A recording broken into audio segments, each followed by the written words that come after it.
2020년 10월 19일에 해분이 들려드리는 이야기입니다.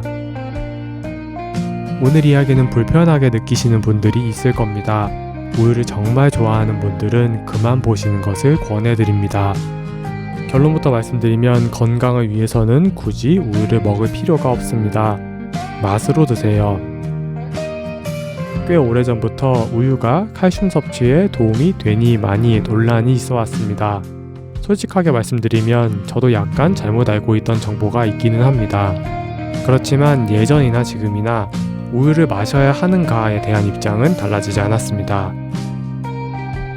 우리가 우유를 챙겨 먹는 건 보통 칼슘이 뼈 건강에 중요하기 때문인데 칼슘을 보충할 수 있는 음식은 다양합니다.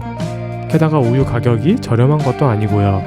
그러니까 굳이 논란이 있는 우유를 먹으면서 칼슘 섭취가 될까 말까 고민할 필요가 없다는 겁니다. 건강을 위해서는 해조류를 먹고 녹황색 채소를 드시면 됩니다. 그런데 그렇게 하기 싫으시죠? 그럴 겁니다. 채소든 해조류든 맛이 없잖아요. 그냥 우유를 먹으면 뼈가 튼튼 나는 우유 먹어야지 하고 싶으시죠? 왜 미역의 칼슘은 흡수가 되니 많이 논란이 없죠? 미역 줄기 볶음에도 칼슘이 많이 들었을 텐데 사람들은 우유만 먹으려고 합니다. 왜 그러냐면 우유에 중독돼서 그렇습니다. 우유는 맛있으니까요. 무슨 말이냐, 우유가 뭐가 맛있어, 우유보다 맛있는 게 얼마나 많은데, 이런 반응이 대부분일 겁니다. 맞습니다. 우유보다 맛있는 음식은 엄청 많습니다. 하지만 해조류나 채소보다는 우유가 더 맛있잖아요. 그러니까 채소를 먹기 싫으니까 나는 우유를 먹으니까 칼슘을 먹었지 뼈가 튼튼할 거야 하면서 합리화를 하는 겁니다. 칼슘이 걱정되시면 그런 변명하지 마시고 그냥 채소나 해조류를 더 드세요.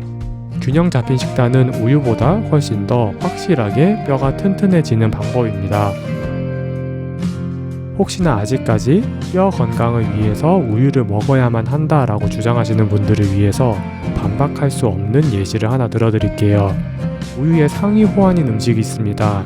우유와 영양소는 비슷한데 잘만 알아보면 한국인에게 많다는 유당불내증을 걱정할 필요도 없고 장도 튼튼해져서 쾌변에도 좋다고 알려진 대표적인 장수식품입니다. 혹시 아시겠나요? 바로 요거트입니다. 시중에서 파는 요거트에 단 거 섞은 거 말하는 거 아닙니다. 그냥 우유에서 유당을 유산균으로 발효시킨 걸 말하는 겁니다. 우유가 건강에 문제를 일으킬 수 있는 원인 중에 하나가 칼로리가 높다는 겁니다. 현대 식단은 대부분 칼로리가 높아서 문제를 일으킵니다. 안 그래도 열량이 높은 식단에서 칼슘 때문에 우유를 더 먹으면 칼로리가 폭발하는 겁니다. 우유를 드실 거면 밥이든 고기든 다른 음식의 양을 줄이는 건 필수입니다. 요거트도 마찬가지입니다. 건강에 좋으니 많이 말이 많은 우유로 만든 요거트에 단맛을 추가하다니요. 그럼 건강의 기대값이 줄어드는 겁니다. 그런데 이것도 마찬가지로 달달한 요거트 가공 제품을 먹어놓고서는 건강해지겠지라고 합리화하잖아요.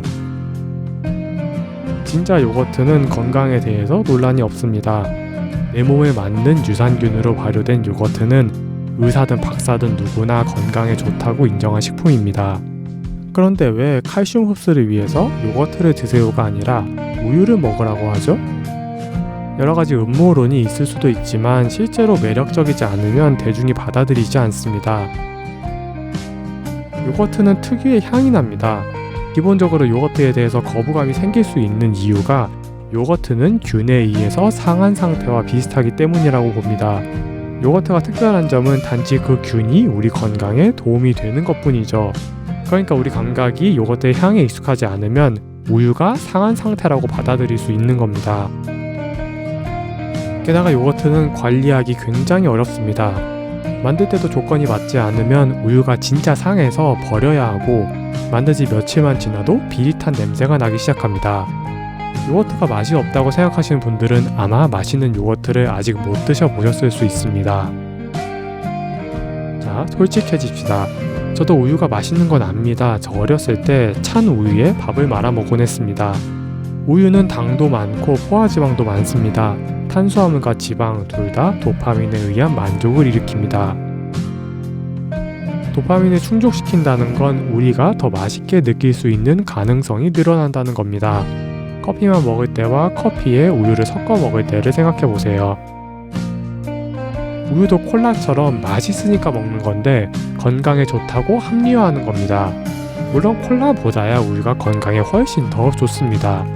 그리고 우유보다 건강에 좋다고 보장된 음식은 굉장히 많습니다. 우리가 우유를 먹으려는 건 건강이 걱정돼서 그런 거 아닙니까? 칼슘을 위해서라면 우유보다는 요거트를 거기에 다른 채소로 더 보충하시면 기존에 먹던 식사에서 우유만 더 챙겨 먹는 것보다 훨씬 더 건강할 가능성이 높아질 겁니다.